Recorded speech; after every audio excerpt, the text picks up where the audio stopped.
problème n'était pas de trouver des suspects potentiels, le problème était de réunir des preuves contre l'un d'entre eux. Parce qu'à l'époque, sans ADN, sans empreinte digitale, sans fichier informatique, comment prouver qu'un homme est coupable ?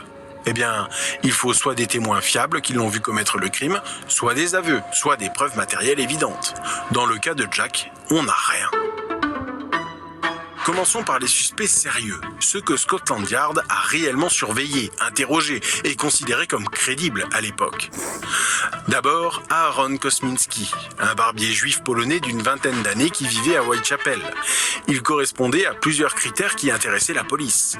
Il vivait dans le quartier, il connaissait les rues, les ruelles, les cours sombres, il était là au moment des meurtres, ensuite il avait un métier qui impliquait de manier des lames, un barbier savait se servir d'un rasoir, et enfin, c'est peut-être le plus important, il souffrait manifestement de troubles mentaux graves.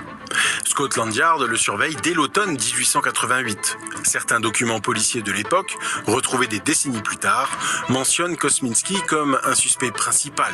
Donald Swanson, qui supervisait l'enquête, écrit dans ses notes personnelles que Kosminski était le suspect et qu'il aurait été identifié par un témoin. Toujours est-il que Kosminski n'a jamais été arrêté, jamais jugé. Autre nom, Montag Druitt. Celui-là est complètement différent. Ce n'est pas un immigrant pauvre, c'est un avocat issu de la bourgeoisie. Il a fait ses études à Oxford. Il enseigne à mi-temps dans une école privée. Sur le papier, il n'a rien à voir avec Whitechapel.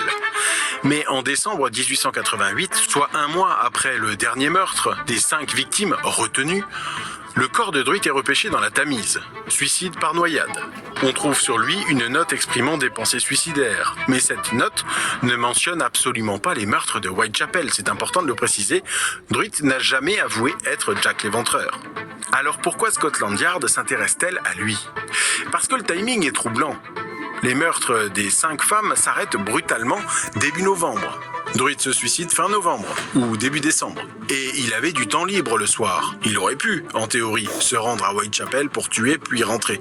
C'est McNagden, le chef de Scotland Yard de l'époque, qui suggère que Druitt pourrait être le tueur, basé sur des rumeurs et des coïncidences. Ça fait léger quand même. Autre nom, Francis Tumblety, un Américain, médecin autoproclamé, charlatanisme confirmé. Tumblety était un personnage flamboyant. Il se promenait avec une cape, une canne à pommeau d'or. Il vendait des remèdes miracles. Homosexuel à une époque où c'était illégal, misogyne notoire, il détestait ouvertement les femmes. Et surtout, il était à Londres au moment des meurtres. Il logeait dans l'East End. Il a été arrêté en novembre 1888, non pas pour les meurtres, mais pour de l'indécence, c'est-à-dire homosexualité. Il est libéré sous caution et fuit immédiatement vers les États-Unis. Et Scotland Yard envoie des inspecteurs à New York pour le surveiller, mais encore une fois, ils n'ont aucune preuve. Tumblety correspond à certains critères lui aussi. Il connaissait l'anatomie, ou du moins prétendait-il la connaître, il haïssait les femmes, il était dans le quartier et il a fui juste après le dernier meurtre. Mais là encore, aucune preuve concrète.